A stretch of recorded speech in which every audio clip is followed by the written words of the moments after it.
And I think we're live. How's everybody doing? I gotta adjust my mic here. Are we doing well?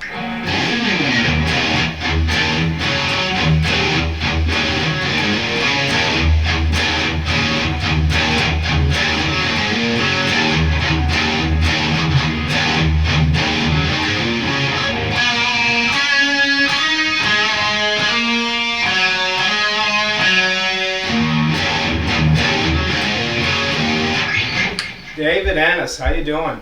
What's new? Thanks for jumping in on this wonderful Sunday. So just give it a couple of minutes and have some people jump in and see what's going on, how everybody's doing, how everybody's weekend is going. Got a couple cool things to talk about, a couple of interesting items on my rig, and some wrap-up stuff from last week when Hubbard's was here, and yeah, some other couple items too. So just thought we'll and I got a new mic. I don't know if it's working or not, but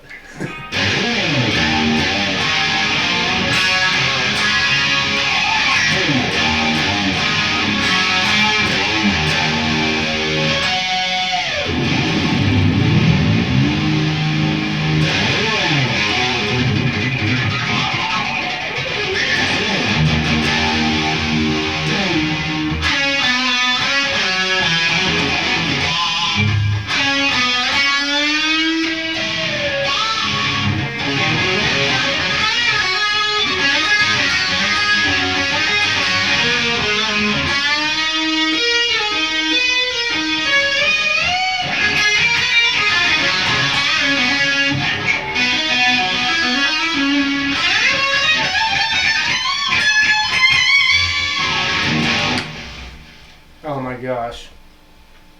Hello. Somebody is visiting that's brand new to this. So, anyways, thanks guys for jumping in.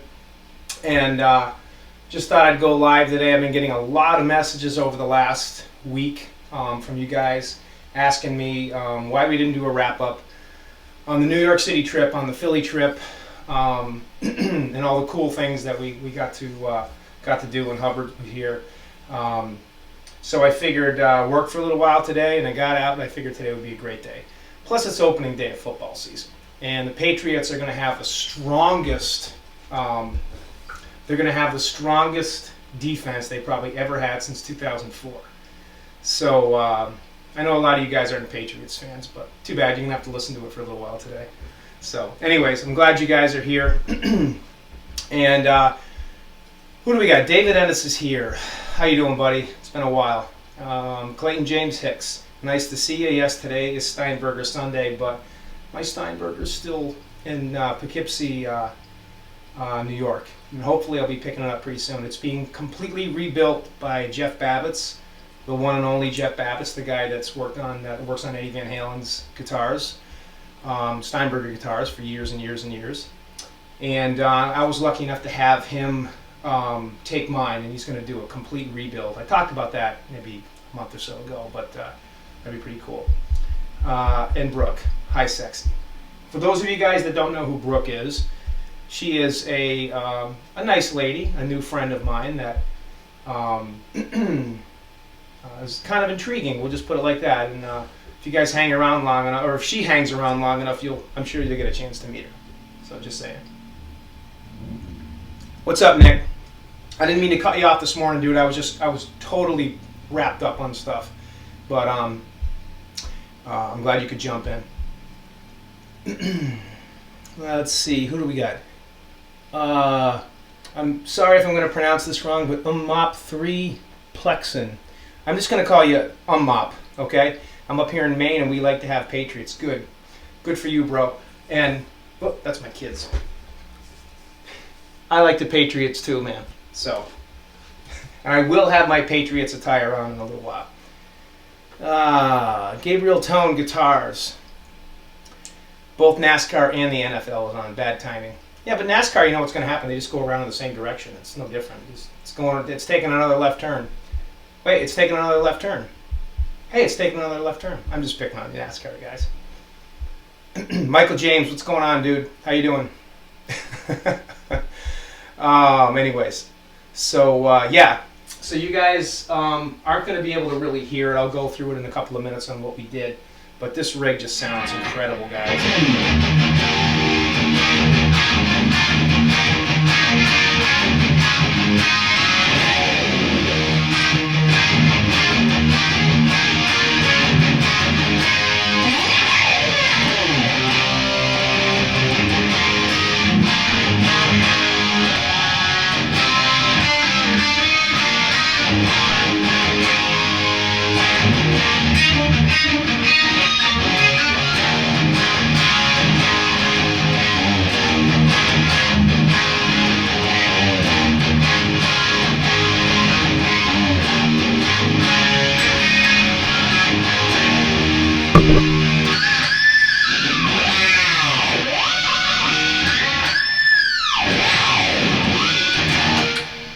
So, anyways, before I play any more on this incredibly crazy quilt Music Man, just wanted to jump on and say hello to everybody again. Who else we got in here? X Country Adventures. What's going on? Randy, what's happening, dude?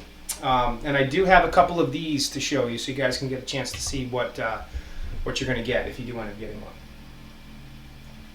So anyways, let's first talk about last week. I know what you guys want to know. You guys want to hear about what happened last week when Chris Hubbard was here, my really good friend Chris Hubbard. By the way, if you go back to my last video when Hubs was here and we were jamming, you will see both of our playing technique just like go way down because we were a little bit, well, not a little bit. We were a lot drunk, okay, and we got drunker as the show went on, in a good way, not in a bad way or anything like that. But it was funny because I think there was a very short period of time, where I was actually playing better than Chris Hubbard, and that doesn't happen very often. Let's see, a week ago Saturday, and we just had a great time. I'll show you some of the guitars that we redid. We did a lot of stuff actually. He did a lot of work to my 5150, and that was just, in by itself, was awesome. But the first day that Chris was here, what we did is we tweaked my rig.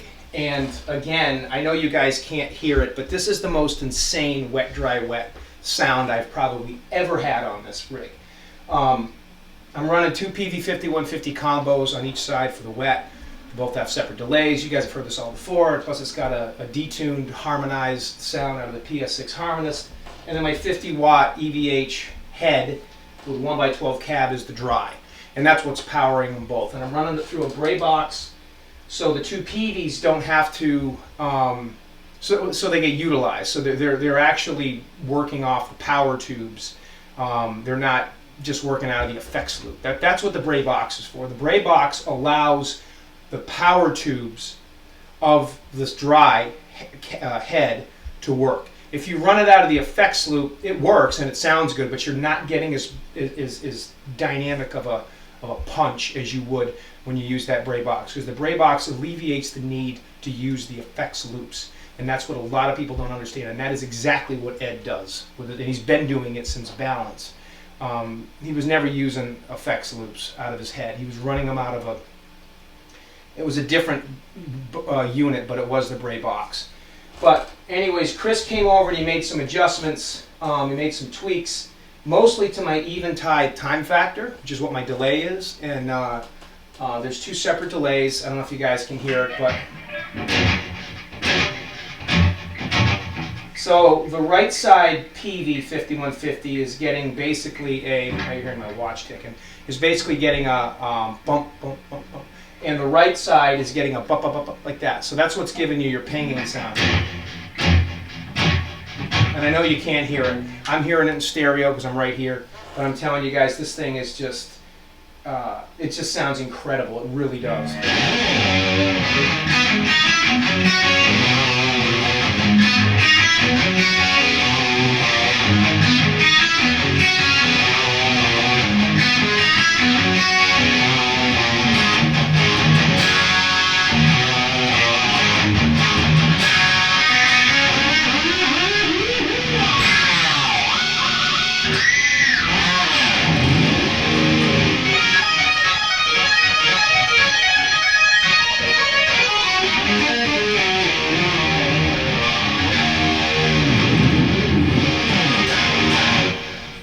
And so he tweaked that, and it was just literally, I mean, it was like night and day. And oh, Craig's here. How you doing, Fruitcake Tony? What's going on, dude? Glad you jumped in. Now, Craig was here, and we did some tweaks. But when Craig was here a year ago, by the way, Craig will be taking this guitar very soon, and we're going to talk about what he's going to do to that. Because CHS Custom Guitars is going to do some magic for me again, my good friend Craig. But when Craig was here, I didn't have the time factor, or maybe I did, I don't remember. But I didn't know how to make any adjustments to it because it's kind of confusing. So it kind of came with some presets to it, and I don't know if those were actually running correctly. So Chris came, and he's a master at all this stuff. So he, right off the bat, he's like, "Oh yeah, that's way too pronounced." Kind of like Craig, what you were saying. You said, "Man, it's just like it's just too much delay, right?" So he came and he just made a couple adjustments, tweaked the 5150s a little bit, adjusted the presence and the resonance a little bit, a couple adjustments to the head, the 50-watt head, and it was just like it was huge, and I mean, it just sounds sick. It's the most insane wet, dry, wet setup I've ever had. And for those of you that are watching that don't know what a wet, dry, wet rig is, you can play through an amplifier and turn on your distortion and add your effects, and that's all great. But if you want to get a real stereo sound like what's coming out of Eddie Van Halen's rig, or at least back in the 90s it was, and you want that chorusy, harmonized type sound with a real, thick delay, what you need to do basically is you have to have a dry cabinet, a dry sound in the middle, and then two, they call them wet sounds on the outside, and those wet sounds are basically two separate delays, which gives you a very huge wide sound, and then adding in the chorus or harmonizer or whatever, and that's basically what we did. And now it's basically not a poor man's rig anymore. I mean, it's nothing like what Craig or Pete or even Chris have per se, because they're running out of 4x12 cabs. I'm running out of 2x12 cabs, but it's an insane sound, and it's definitely an arena sound, and you could certainly gig with this. This is way more than anybody would need to gig. But it's finally got a great sound, and I got the pedal board dialed in, and I couldn't be happier. So there was a kudos to Chris for that. So cheers on that one, dude. I love you, brother. Seriously. Oh, and Patriots, #1. And for those of you that don't want to hear it, I'm sorry, we're coming for you again. Brady has not left the building yet. And we got the most insane defense this year, better than ever. And we got a kick-ass offense, so I think we're probably going to take it another time. So sorry about that, but anyways. Yeah, you're right, Craig. It was too wet. And next time you come, bro, you got to hear this now. This is just insane. It's sick. And again, I mean, I keep saying that, and I'm sorry. I know it sounds kind of stupid, but it really does. It sounds amazing now.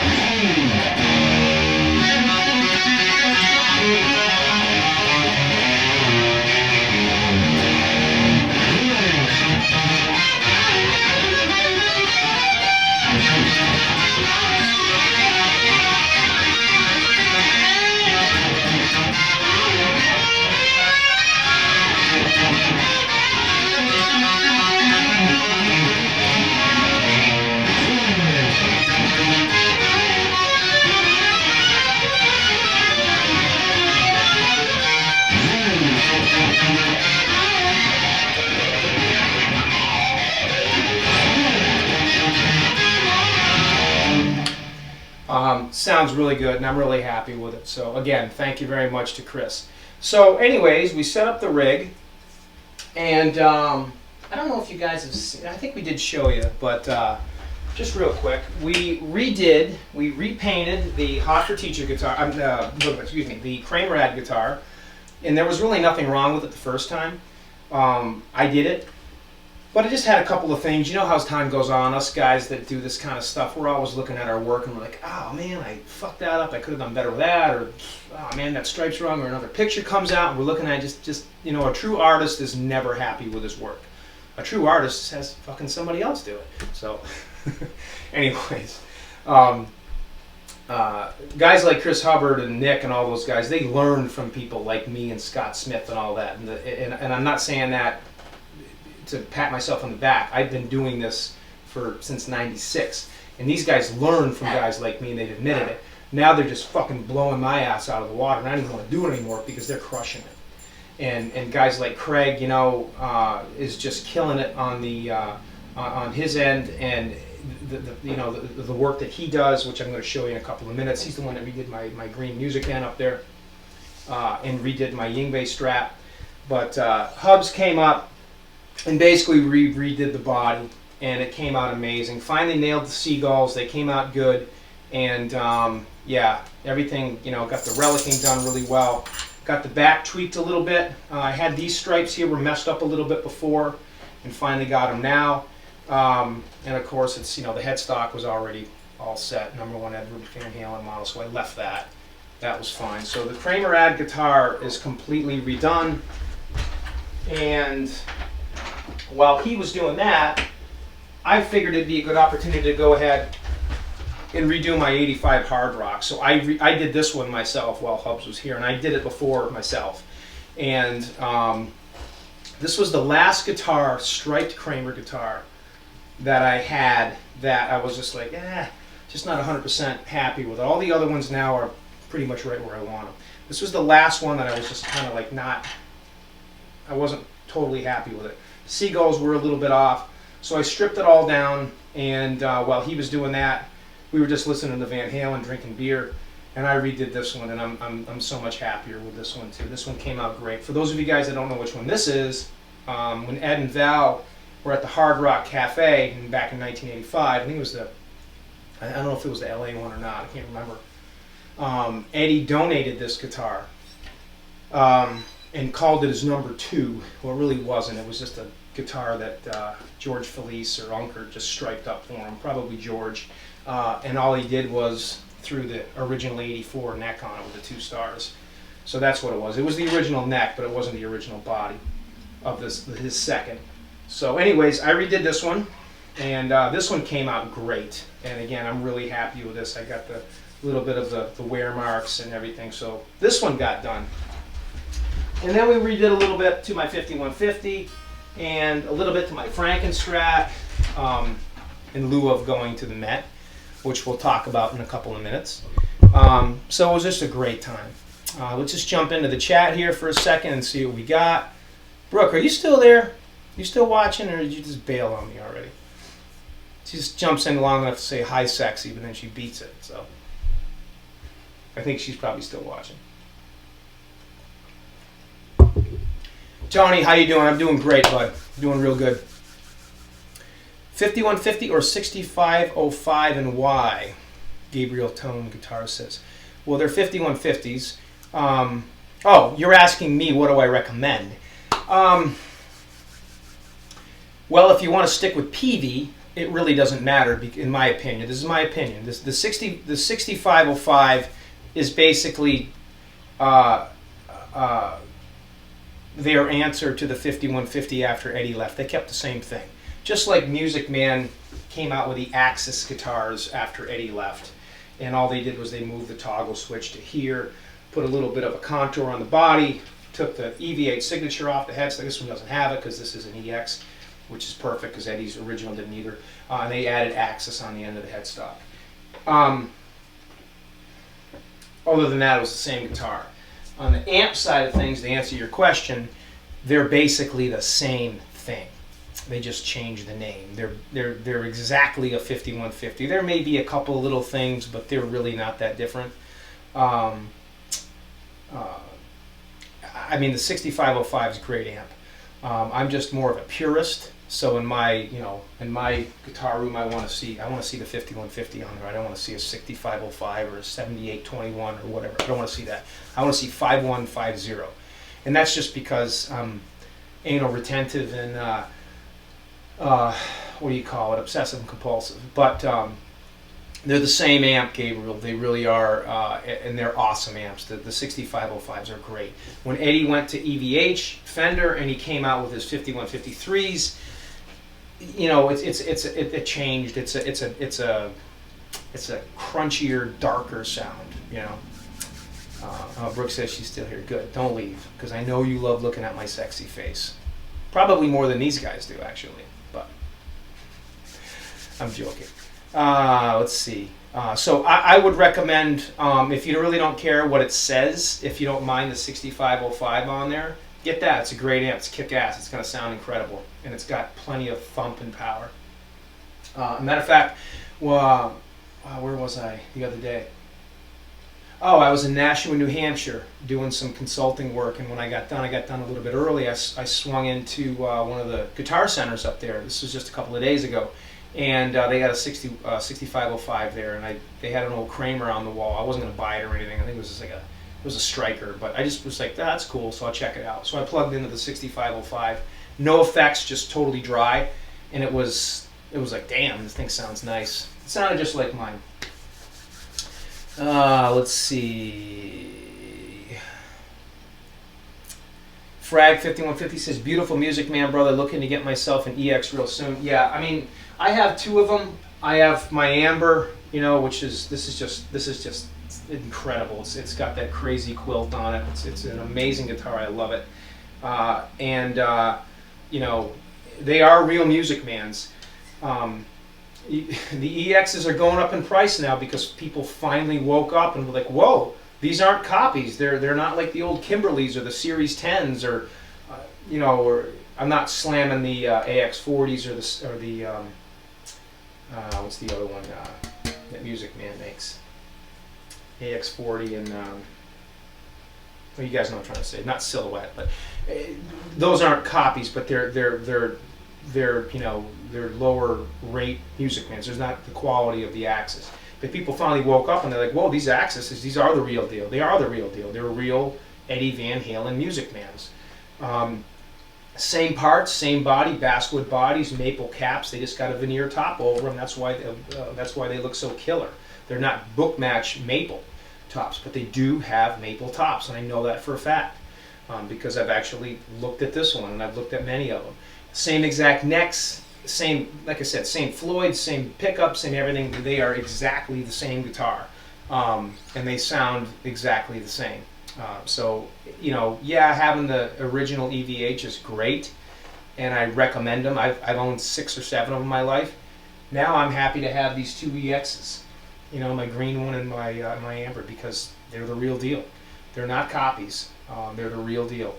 They were just made and assembled in Japan out of U.S. parts. 2 separate delays sounds complicated. Yeah, it kind of is. For dumbasses like me, I'm not a real technical kind of guy. I mean, I can figure stuff out. I can hook up amps and stuff like that. I'm better with like audio and video stuff, you know, than I am with like computers and amplifiers and stuff. But it's not hard. Chris showed me a little bit, but your 2 separate delays are basically to give you a wider sound. I mean, if you just have one delay, you can get the same sound. It's just not going to give you that kind of heavy, harmonized, chorusy stereo sound, okay? And that's what it's for. But if you get something like a you know, like an Eventide time factor or anything with Eventide that has delay in it, it's gonna give you multiple delays. And the instruction manuals aren't that hard. It's just you have to just know exactly what you're dialing in. But if you use like a single delay pedal, like a Boss DD5 or a DD3, that's going to give you the delay you want, but it's not going to give you 2 separate ones. It's only going to give you 1 delay, so you won't get that pinging effect. You know, and if you were in my room right now, you'd hear kind of bup, bup, bup, bup, bup, bup, bup, bup. You'd hear them pinging back and forth, and that's what gives you that you know, heavy kind of delay. That's what gives you that big sound. Craig says the 5150 plus the 6505, yeah. But that's pretty much what you're looking at. You know, like I said, just great amps, man. Great amps, and you know, good stuff. What else we got? And we'll continue on. I heard you saying something about a show when I jumped in. Who'd you go see lately? Oh, dude, where you been, man? You've been sleeping for the last 3 weeks? I'm going to get into that. Chris Hubbard was here from Michigan, my good friend, incredible player, incredible painter. We get together once a year, and I'm going to tell you exactly where we went. Leon, the only person on YouTube I've seen do that, part of the Live Without a Net solo. Awesome job. Well, that was a little sloppy. Thank you very much. But if I learned from these guys like Chris and Craig, these are the guys that teach me how to do all that stuff. Matter of fact, Craig taught me how to do this, and now I'm a little drunk, so I don't know if I'll be able to do it. But let's see how that goes.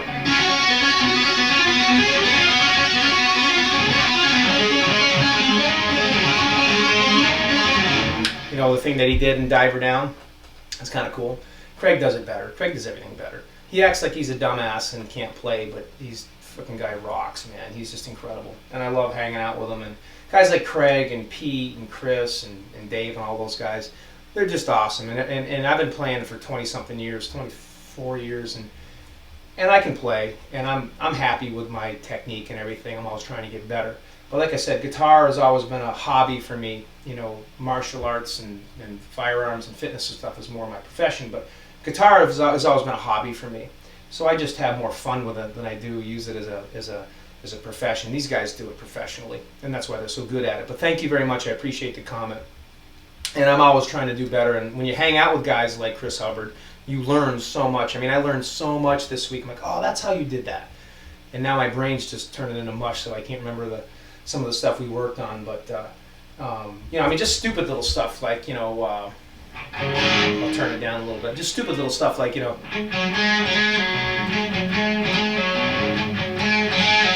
just Crossroads, Eric Clapton. I'm like, I mean, I knew how to play it, but I'm like, oh, I was doing that wrong.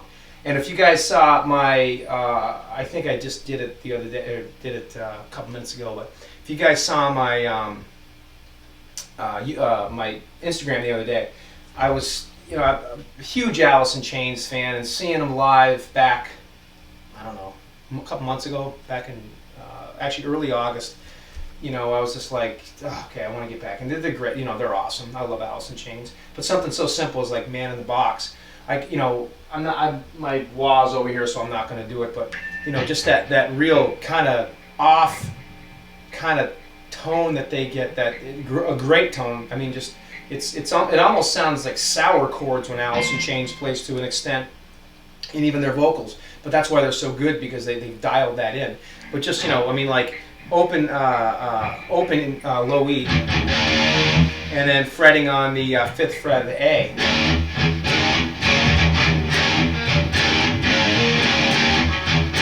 I mean, I never would have thought of that. It just, you know, I'd be down here playing E. It just sounds better.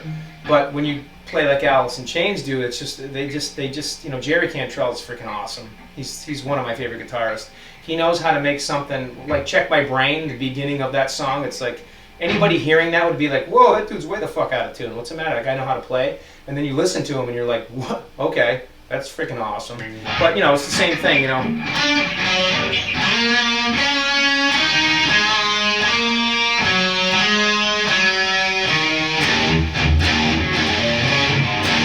And it's just, you know, little things like that, just hanging around. When you hang around with really good people at what they do, it makes you better. You know, I'm not one of those guys that likes to hang around people that are not as good as me to make myself feel better. I'd rather hang around someone that's better than me at something and look like an idiot, because when they leave, I'm like, okay, now I learned something. And that's kind of a mindset that I've always tried to maintain. And that goes for martial arts too, and everything else. Thank you, David. I'm glad. Yeah, my new mic actually is working. If I was talking up close to it, you know, it would probably sound a little bit better. Let's see what else we got. Craig says, well done. Well done what? Giving you compliments? You're welcome. I'm kidding, bro. What do you think of Khabib fight? I don't really have an opinion on that. I don't know. I'm not really sure. So anyways, Chris and I hung out, painted some guitars, relaxed, had fun, got drunk. We went to the beach. I took him to Hampton Beach in New Hampshire. He'd never been to the beach before, all right? here's this kid, this 28-year-old kid that lives in Michigan, like 5 hours north of Detroit, and right up on the northern peninsula. He lives about a mile from the Canadian border, and he lives up at the Great Lakes. So Lake Superior is like their ocean. So but he'd never been to the ocean. So I was like, okay, dude, we're going to the ocean. Because the last time he was here a couple of years ago, we just didn't have time. So I took him to Hampton Beach. We had fun. Checked out some girls, although he couldn't do anything because he's married. So it's like, whatever, dude. I'll cover for you. And I'm joking. And went to the beach, swam, had a good time, got a little bit sunburned, and then we came back and hung out that night. And I want to say Wednesday is the day that we actually prepared for a pretty long couple of days. So we left my house, and about 6:30 in the morning we drove to the Met. And if you guys get on my Instagram, my Facebook, I didn't post everything because I don't want to keep posting because the problem when you post, I mean, and I do that now. I've probably had a lot of people stop following me because they're just like, oh, here's freaking Johnson again posting, on guitars or whatever, or martial arts. So a lot of people that are my friends on social media that aren't like you guys, that aren't, we're not into this stuff kind of like us. A lot of people, I try to be a little careful because I don't want to lose followers, because even people that don't watch the show or whatever, it's word of mouth. So I don't post too much, or I try not to. Some days I'm a little bit more than others, but I took some really amazing pictures of the Frankenstein. I know you guys that haven't seen it in person have seen stuff on the internet, and I'm going to tell you guys, it took us about 3.5 hours to get to the Met. I live about 3.5 hours from New York City. I go there all the time when I go out to visit, like Pete and Dave. And last year when I was, you guys remember my ex last year, we would go out to Pete's house and whatever, and then I would take her into the city and all that stuff. Well, usually we take the train in. This time I drove in, and I hate freaking driving in New York City. I hate it. It's even worse than driving in LA. It really is. And then Philly was even worse. But we got to the Met at about 10:30. Not bad at all. Parked, went inside, found the exhibit, and it was just like, walked in. First thing I saw was Eric Clapton's Strat, which was amazing. Saw the other stuff. Saw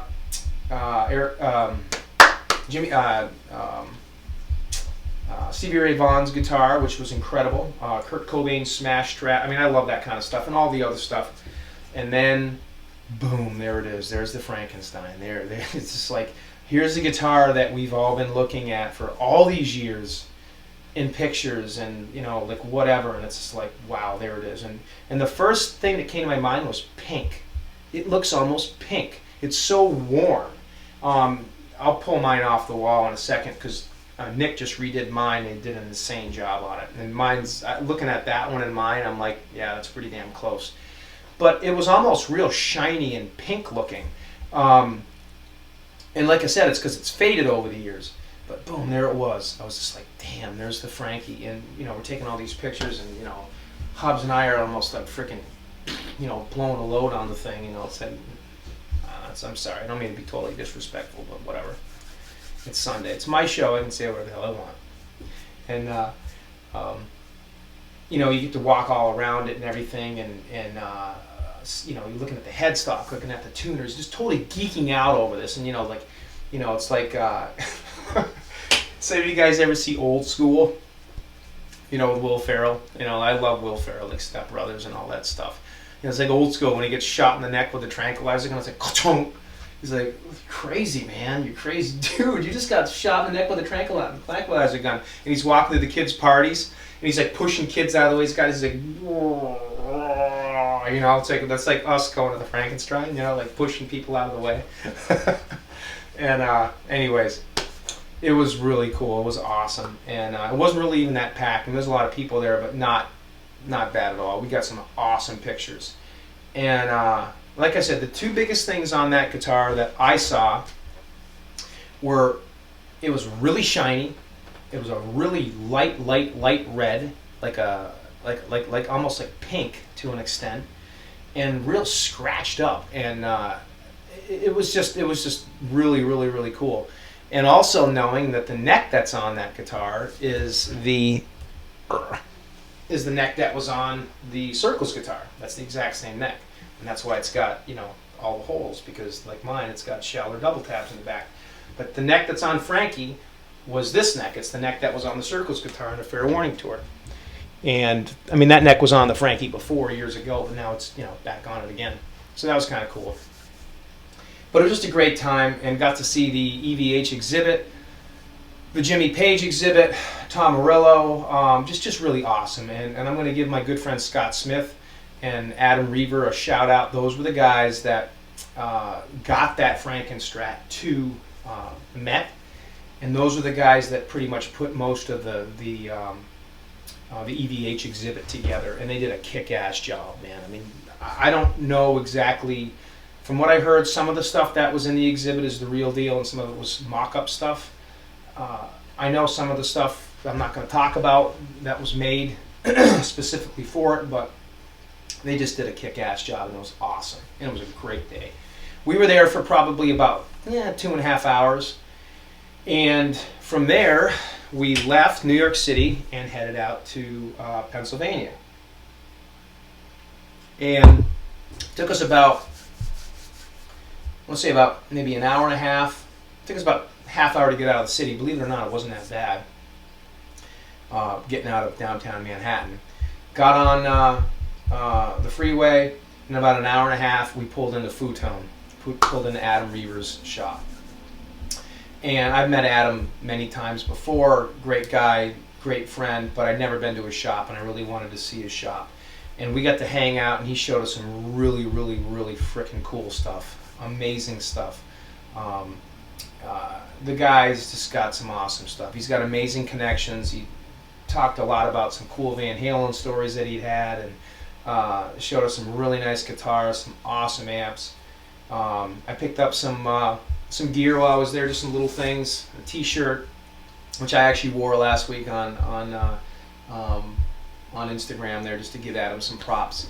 But just a great guy. Took really good care of us. Real small shop. It's like in a town like I live in, like a little hillbilly town, which is really nice. Pennsylvania's a nice state. I've been there many times, but I'd never been to this particular town. And you pull in, it's like you're pulling up somebody's driveway, you know.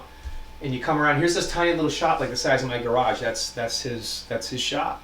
And it's just like you walk in, it's like poof, all this really freaking cool stuff there. So we were at Adam's shop for about maybe 2 hours, maybe a little bit more, and hung out with him. Took a bunch of pictures. He took a bunch of pictures of us. Wanted to put them on the wall and whatever. We hung out, and from there we left and we drove. This is something that I have wanted to do since 1996. All right. When I was 23 years old, when I first got into doing this stuff with these guitars, the first time I ever got into doing this, I saw Scott Smith's Van Halen guitar stuff, his stuff on Unchained World, Eric Broadbent's Van Halen page. And I was just like, whoa, look at this dude, man, this guy's fucking awesome. And I've met Scott many times, and we became friends right off the bat back in '96. He's the guy that taught me how to paint all these things.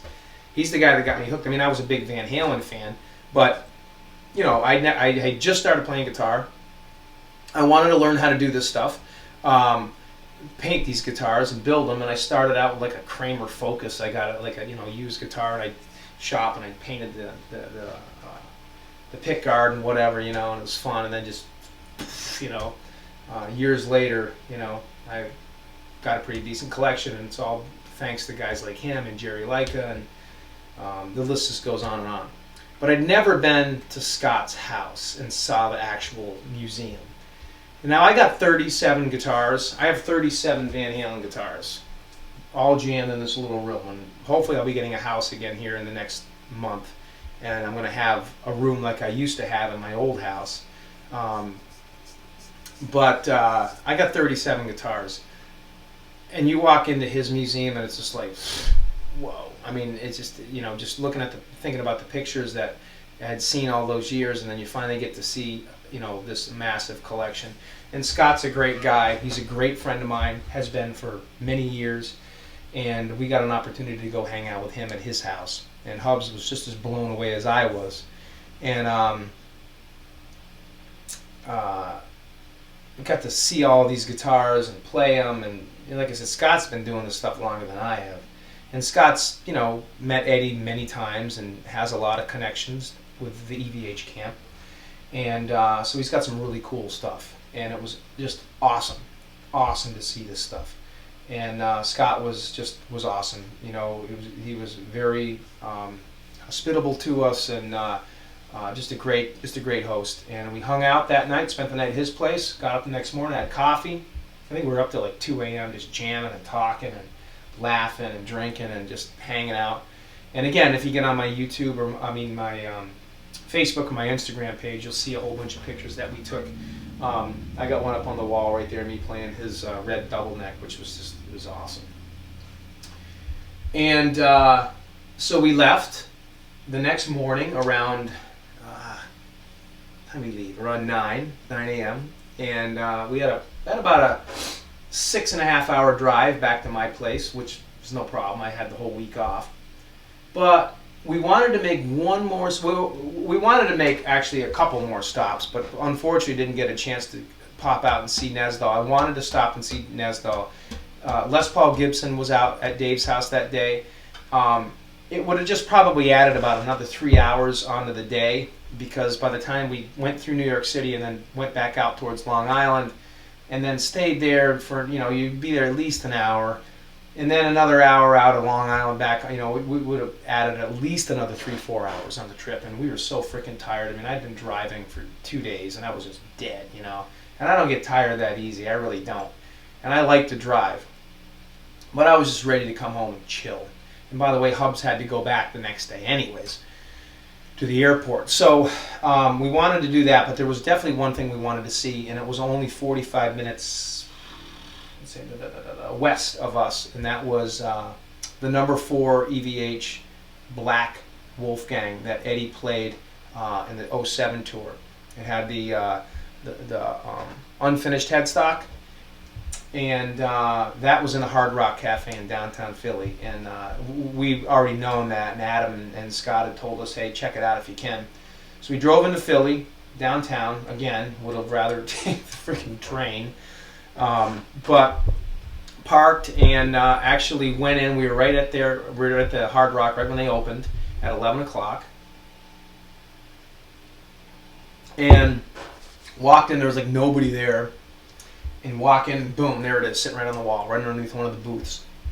This isn't a 5150 or anything, but it's one of Eddie Van Halen's guitars, and it's the one that it was his main prototype that he tour tested back in 07. I saw that guitar back in 07 when I saw him live on my birthday, October 5th.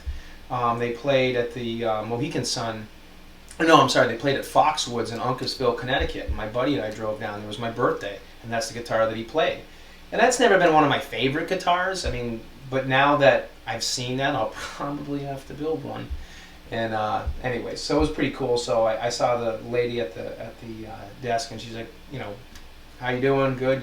Where do you want to sit? You at the bar? What am I? No, actually, can we have a booth? And can we have that one right there?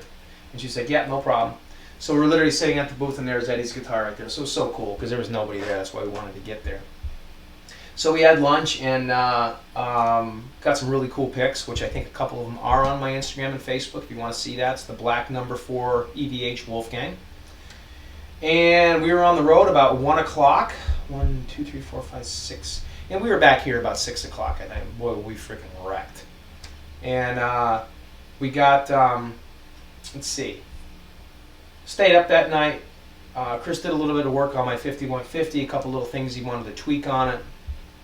And we went to sleep that night and got up the next day. We just kind of hung out. I went to the gym in the morning, worked out. And then I brought Chris back to the airport that evening, and man, the week flew by. It was just a great time. I had a lot of fun, and I know I'm kind of rambling on about stuff, but we had all, Chris and I did a hangout when he was here, but we had all intentions of doing a wrap up. We were just so freaking exhausted, guys. It was just such a long week, But it was so much fun. You know, I love going to the city. I mean, I love it. Every year, go to LA. I go, you know, I've been all over the country, and I love New York. I love LA. I love, you know, Philadelphia. I love all those places. They're great. But I would never want to live there. It's just, it's you know, you visit it for a few days, and it's like, that's cool, and I enjoy that. But it's nice to kind of be able to, you know, chill a little bit sometimes too, you know. But we had a great time, and it's always fun. So it was kind of a dude's vacation, you know, for the most part. But we got some beach time in. But the last thing I was going to tell you guys, if you guys also see my page, is I was able to take Chris to the range. And here's a kid that really doesn't have a lot of experience with firearms. So I was like, dude, you know what? Let's get you shooting some machine guns, because, you know, I have some automatic weapons and stuff that I've had for years and whatever in my collection. And so we went out to the range, and we only shot 2 guns. We shot my Ruger AC556F, which is a full auto version of a Mini 14, Ruger Mini 14, and took out my 1911 and gave Chris about maybe 20 minutes of instruction, just to make sure he was good to go in the safety aspect and all that, because that's the big thing for me. And it wasn't a class. I wasn't like, you know, trying to teach him trigger discipline or target acquisition and all that. Basically, I just said, this is how you stand, lean into it, you know, don't just jerk the trigger, you know, whatever, but you know, have fun with it, and he did. So we went through a couple of mags, and then in about maybe 10 minutes into, he's like, all right, I'm ready to rock and roll. So if you guys see my page, you'll see a couple of videos. He had so much fun. So that was cool. So that was kind of a grand finale, for lack of a better term, you know. And yeah, that was it. And then back to work. So that was pretty cool. So that was a great visit. So the Frankenstein, the number 4 guitar, hanging out with Adam Reaver, Scott Smith. I mean, it doesn't get any better than that, man. That was just a great time. Let's see. I'm a little older than you, Rob, but have you been 3 feet away from Frankie several times between? But have been. Oh, but you have been 3 feet away from Frankie several times between 1980, 81, 82. Very cool. Very cool. I was actually 3 feet away from the 5150 back in '04 when they played. I was right up front in the Golden Ring on Ed's side. And I got some insane pictures of that guitar back in '04. Didn't have the right neck on it, but it was pretty cool. It was definitely pretty awesome.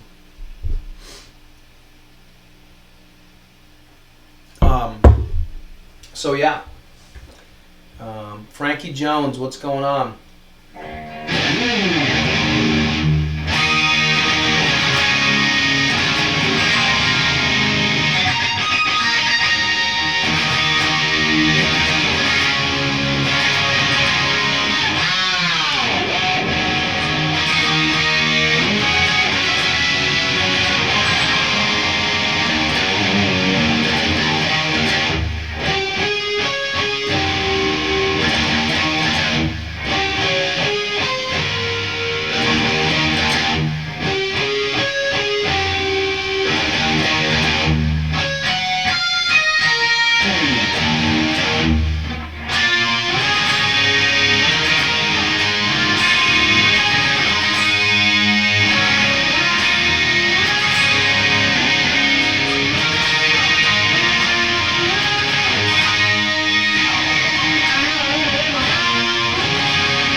So yeah, it was definitely a great week. Had a lot of fun. I have a Mini 14 and a 5150. My life is blessed. I totally agree, dude. God, guns, girls, guitars. Yeah. What else is there in life, right? Well, there's motorcycles and all that other stuff too. But yeah, no, the Mini 14 has been a. It's funny that's been a favorite of mine for many years, because when I was a little kid, I used to love the A-Team. That was my favorite show. Some of you guys know that about me. So every Tuesday night at 8 o'clock, you know, as 1983, 84, 85, 86, 87, 5 seasons it was on, I was, I was in my mom and dad's bed, at 8 o'clock at night, dun dun dun dun dun dun. Dun. That was my favorite show, and everybody's like, "Wow, I hated that show because nobody ever got killed." That was the best freaking part of it. I mean, I love action movies and blood and guts, but you know what? It was so nice.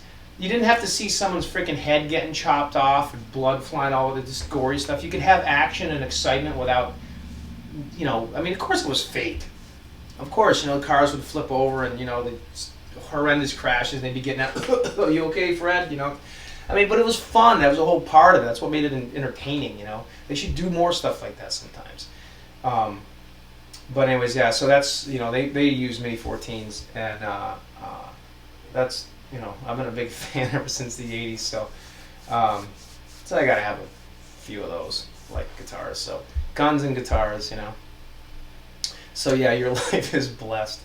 Let's see, I've never got to see Van Halen, but I'm married on the exact same day and year as Eddie in his second marriage. Oh, really? That's cool. Awesome, man. Good for you. I dig how the wolf stripes on his bass. Yep. Thank you very much, Jimmy Ka. What's going on, man? R2R3 face from the 18. I was always a Hannibal Smith fan. Most people think I would like Face, and I do. But I was a big Hannibal Smith fan. George Peppard was one of my favorite actors, actually. Father was chief of police, had a real Thompson submachine gun, weighed a ton. Yeah, Quentin James, how you doing, bro? I had a Thompson, a full auto. I sold it about 8 years ago. They're great guns. They're big freaking tanks. And they got a kind of a slower, well, they're fast, but they're not as fast as like a Mac 10 or something like that. But great guns, yeah. They're very reliable. Open bolt submachine guns are really, really fun. After I sold my Thompson, I actually bought a Rising submachine, which is basically the same thing. It's just a little bit faster. Made by, it's an H&R gun, H&R Rising, something in Richardson. I forget the last name. Oh, come on, I'm losing my mind. But I had a Rising submachine gun, 45 cal, and that was great too. Let's see. So, anyways, that came to an end, and just one other thing I want to get into. I want to give Craig a shout out from CHS Guitars, because when I actually go to pick up my Steinberger, which hopefully is in the next week or two, like I said, Jeff Babbitts is doing a complete rebuild on the trans trim. He's doing a complete rebuild on the frets. He's doing a total refret. He's doing the EVH zero fret mod. My Steinberger is a great guitar, but it hasn't been touched in 15 years, and so I figured, you know what, just have the guy do it, the man, So I dropped it off, and he's had it for the last 8 weeks, and it should be ready here pretty soon. So it's going to be like a brand spanking new GL2T, really. It's going to be freaking awesome. So when I go there to pick that up, Craig lives maybe a half hour, 20 minutes away from Headless USA, which is the owner of Don Greenwald is the owner of Headless USA, and Jeff Babbitts works for him. They live about maybe 20 minutes away from Craig. So Craig is going to get one of my guitars again. He's actually getting this one for the second time, because this was the green guitar, as you guys already know, that Nesdal had. All right, and Ed Nesdal and I did a trade a few months ago, and I got it. And I wanted to paint it blue because I wanted to. No, I didn't want to have another green guitar. I only got my green one that Craig did, and I wanted this guitar because I really liked it. And the deal was, if I really like the brilliant blue color, I'm going to have Craig, do his magic on it and make it factory. Now this you guys can't tell, but this is a great paint job. I did this myself, and I could certainly keep it like this, and I'm not unhappy with it at all. There's nothing wrong with it. Guitar plays amazing.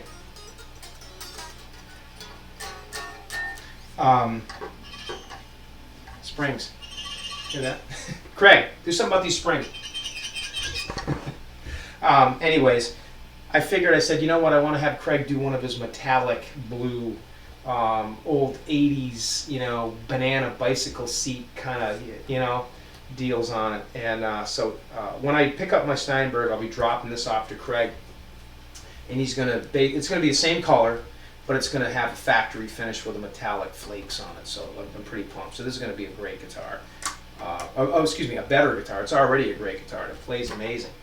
So yeah, so CHS Customs is going to get some more business from me, and I'm honored to have Craig, my good friend Craig, do stuff for me like that. He did my Yngwie Strat mod, and he also did my Green Music Man, which you guys have all seen. So I'm pretty pumped about that. So that's something that's going to happen. Tony's got to bounce. All right, bro. Catch the rest of the show later if you want, and see you next time, dude. Thanks for jumping in. Still got EVH Star. I do. My Star is, oh gosh, I modded it though, because it's not, it's a white one. It's I did mine, I got rid of my EVH Star, and this is a custom Chris Locke neck and body, and this is 10, well, I'm not going to slam EVH, so be careful. But I love this guitar, and I wanted it white. I wanted to have, I wanted it white, like Ed had it when he first got it. Used the late '79, early '80. So I may stripe it sometime again. I did my last one before I got the EVH version, but I'm gonna keep this white for a little while. And it's even got the hole here where Ed had the little stick sticking out, so it would stop the bar from swinging around. But Chris Locke did an awesome job on this neck, and this also is one of my favorite players. This is an amazing guitar. Put a Charvel neck plate on. So this is basically an EVH, or this is basically a Charvel Star with a Dan Electro neck. All right, it's got a slight tilt to it. So I do have it, but this is not the EVH version. I upgraded, and it's the white version now.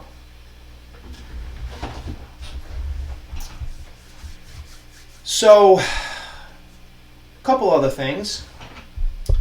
You guys might have seen something that's going to be coming here pretty soon. You guys stay tuned. Ooh, what's this? What's this? Whoa, Ernie Ball Music Man striped. What's that? What could this be? So, Chris and I were talking, Hubbard, and he's got a couple of Music Man bodies kicking around. They're Axis bodies, but he's going to fill the hole because the toggle switch is in the wrong location for the EVH. He's going to fill the hole and drill the real one, or the new one, route it out in the back, and fill everything where the hole was originally, and then strip it down and paint the body.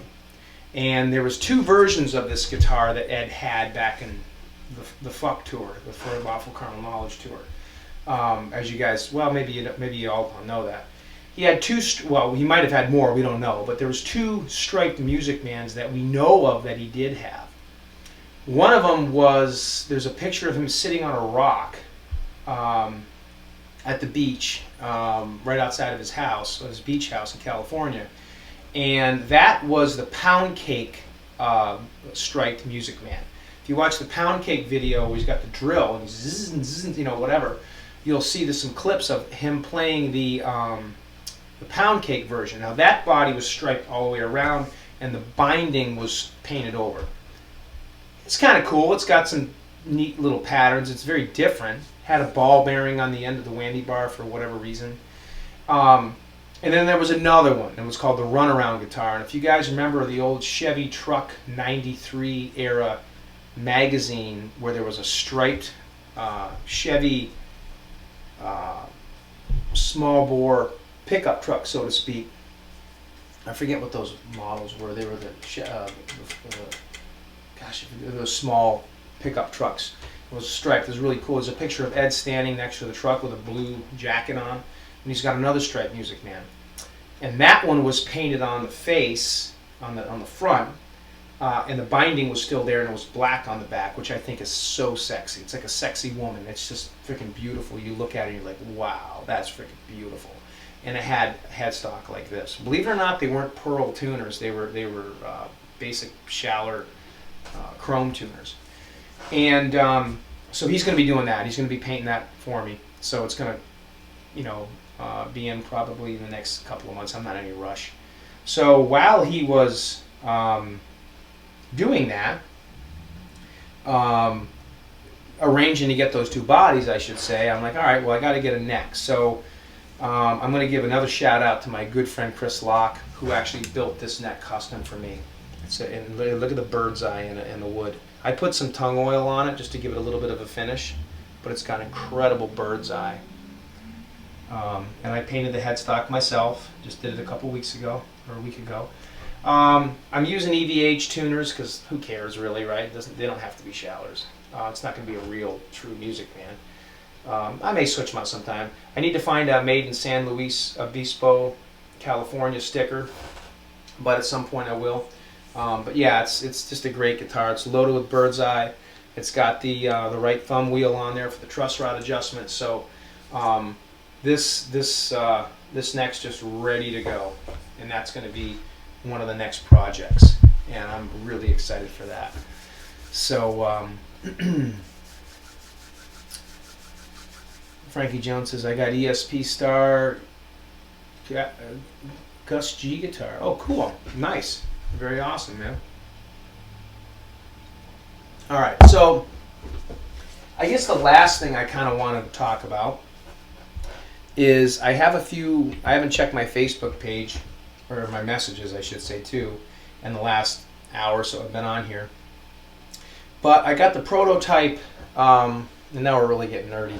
So, Brooke, if you're still watching, you're probably just like, man, this guy's a geek. But I'm a sexy geek, so, you know, keep watching.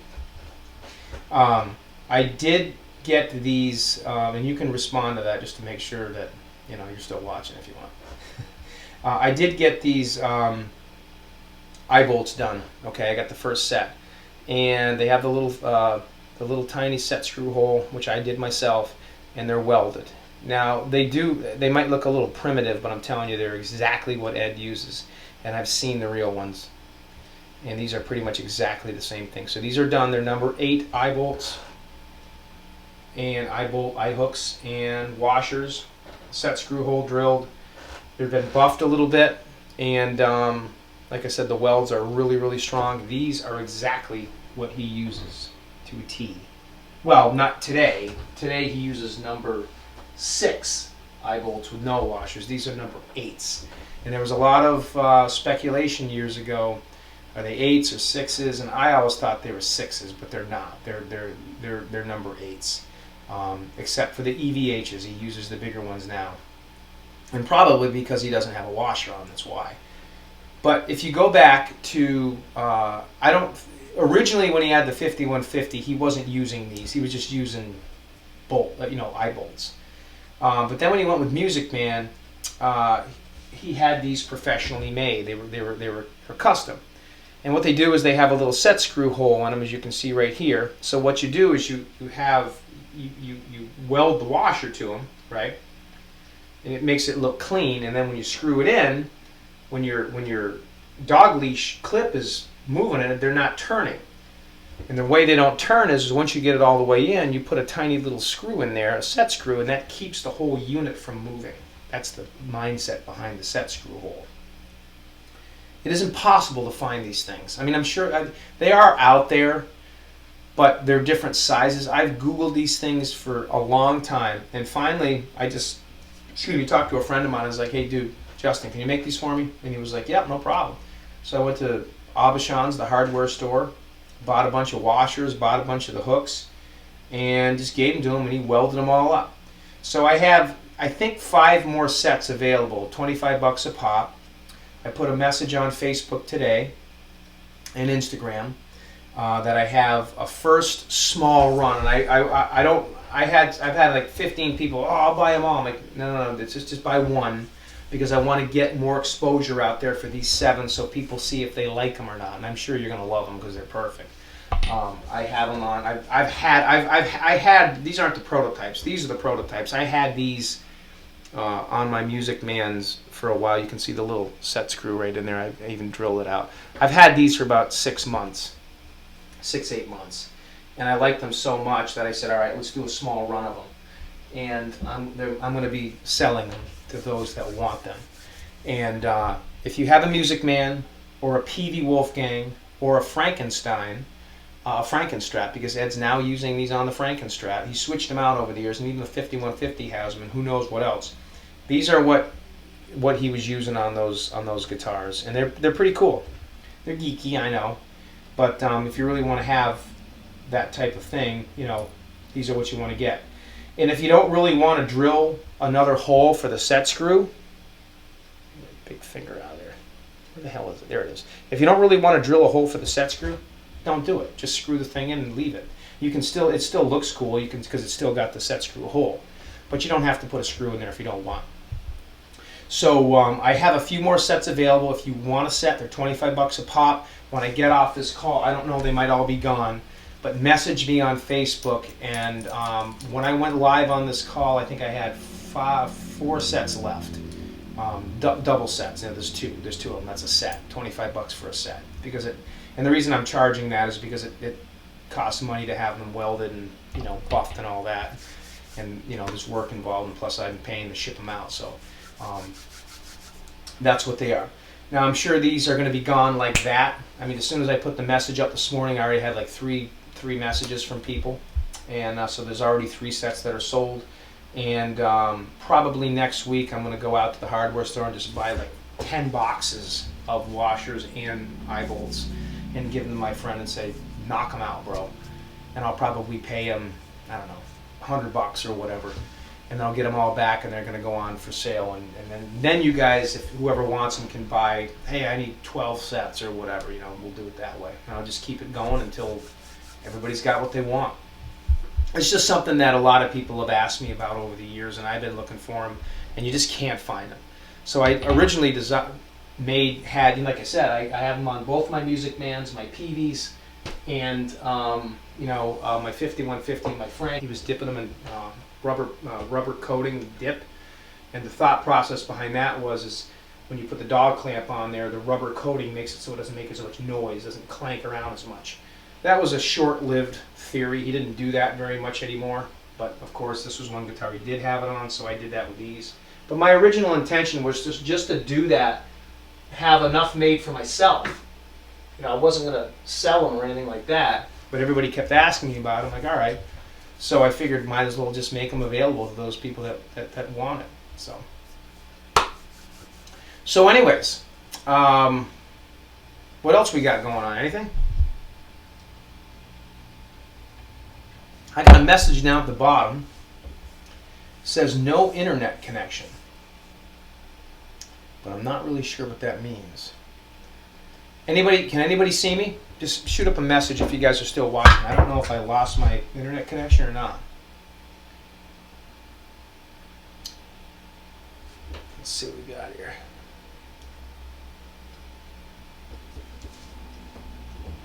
You still there? Anybody see me? Okay, you got Dave. We're still live. Okay, I just want to make sure because it says I got a message here. No Well, it's in the chat. It says no internet connection. But okay, David says we're still good. So cool. So I guess we should still be good to go. So pretty much, guys, that's it. Okay, Leon says I'm there. Okay, good. I don't know what that means. No internet connection, but. Maybe that's somebody's name, no internet connection. So that's it. If you guys want any of these, they're going to be available. And other than that, that's pretty much about it. I just kind of wanted to get on and chat a little bit about that and the trip, the Frankenstein guitars, and all the other cool things we got to see, my amp rig, and everything else. So before we call it quits. It's almost 5 o'clock here Eastern time. Do you guys have anything for me? Any questions you have or anything you want to see real quick? Or I really didn't do much playing today. I wanted to kind of do a little bit more talking today, just about some of the stuff. But I'll probably be doing another video next week at some point. We'll get into some riffs and stuff like that because there's definitely some cool stuff I'd like to show you guys. But anybody got anything? Looks like we don't have any more questions in the chat, so I guess if you guys are good, I'm good. So I just want to again say thank you very much for everything you guys do, for watching the show, for your support. I really appreciate it. Again, I will be doing some more fitness videos and probably some more martial arts videos. I'm actually going to do a in firearms videos, of course. Just two ideas that I have that I probably will be doing in the very near future is I'm going to do a live video out at the range. We're going to go out to the range and I'm going to set up and do a live video, some live fire stuff that I'll be doing the shooting, obviously, but we'll go through some different things. I'll show some different firearms, some different calibers, and we'll talk about loading mags, we'll talk about malfunctions, we'll talk about trigger squeeze, trigger discipline, all that stuff, a little bit of stance. We'll have some fun. So I will be doing a video on that soon, and I will be doing a martial arts video, and we're going to kind of focus on some different katas, some different forms and things like that that I've learned over the years, and some stuff that I teach my students, and maybe see some different things that you folks pick up on when I demonstrate these forms, and like, oh wow, I learned it like this, or it's a little different, because it's interesting whenever you go to tournaments or you go to exhibitions or seminars or whatever, or simply you just have a new student that rolls in the door and they've had former training, and then you start working with them on different things. They're like, oh, that's pretty neat, this is how we used to do it, and their blocks are a little different, or whatever their technique is, the joint manipulation stuff, whatever, kicking goes on and on, is a little bit different, and you're like, oh, that's kind of cool, so it's just interesting to see some different styles and things out there. So I'll be doing a video on that as well. So that being said, it looks like we don't have any more questions in the chat. I wish you guys a great Sunday evening. Go Patriots, because they're playing tonight. And I just want to say thank you again for watching, guys. Again, if there's anything you would like to see a video on, any particular guitar, any particular part, sound, just let me know and I'll do it. Like I said, my phone's been blowing up over the last week. Hey, how come you guys haven't done, didn't do a wrap-up of the Met and Scott Smith's house and all this other stuff, and wanted to see those new guitars you painted up and this and that. I'm like, all right, cool, and the sound. So hopefully we hit most of the items, but it was just a great week. It was a lot of fun, and again, I enjoy doing these videos, and it's because you guys watch it, and that makes it fun for me. And I just, I hope you guys enjoy it as much as I do. Yeah, Brooke says, sexy for sure, I'm learning stuff. All right. Yeah, I'm learning from you too. Just wait till Wednesday comes around. I'll show you some other stuff. Anyways, just joking. I will give you a call when I get off this in a minute. But anyways, I just want to say thank you very much, guys. You know my sense of humor. I don't hold back on much, but I am very honest and very genuine. So, Frankie Jones, see you later, Rob. See you later too, guys. And like I said, if there's anything you want to see, please let me know. I get questions and messages on Facebook all the time. That's the other thing I want to say real quick. If you message me on Messenger, okay, and you ask me a question, or if you message me on Instagram, give me a few days to get back to you. If I don't get back to you, it's not because I'm blowing you off. I'm not like that. I don't do that. I try to get back to everybody. And even if I read you can see that I read it. It doesn't mean that I'm blowing you off. I don't get back to you in a day or so. It just means that I was at work or something. I just wanted to see what the message was, and I'll read it. But if I don't get right back to you, it's because I can't. I'm at work and I can't engage in back and forth conversation. So I'll read it and just say, okay, cool. I'll make a little note to myself. Hey, get back to this guy, whatever, and I'll do it from there. But like I said, please, continue to ask questions. But if you want to see a show on something, let me know. We'll go through anything you want. And again, thank you so much for your support. I really, really appreciate it. I wish you guys the best of the rest of the weekend, Sunday. Stay safe when you go back to work or school or whatever it is you're doing. And I look forward to seeing you guys as soon as possible. And thank you. Take care, guys. Bye.